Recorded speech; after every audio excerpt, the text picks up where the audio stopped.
election hasn't technically been called yet, but we're on the doorstep.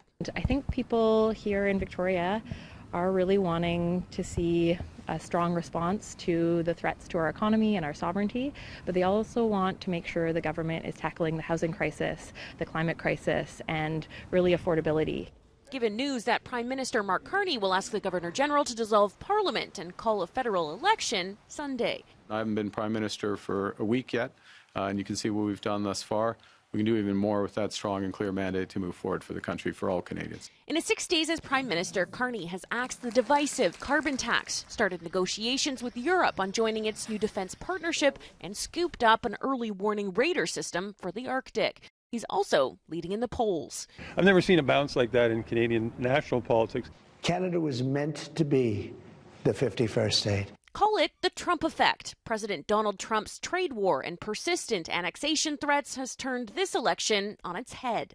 After years of trailing the Conservatives in the polls, if Canadians voted today, polling suggests the Liberals could win a tight race. Maybe potentially getting a majority government that even Justin Trudeau couldn't get in the last two elections.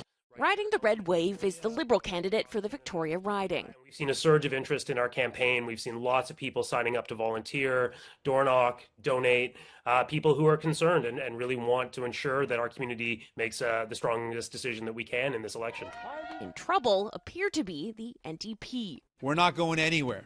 We're always going to fight for working people. We're not going anywhere. The party is being squeezed out of the race, plunging in support, with the NDP possibly on track of losing its official party status. On Vancouver Island, polls have this sea of orange turning primarily blue.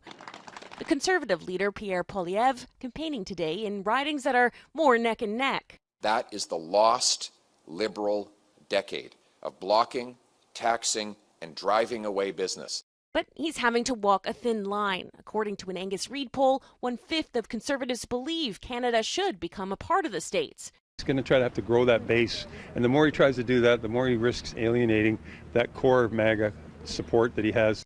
The next phase of this political whirlwind is expected to be short, with Canadians voting either April 28th or May 5th.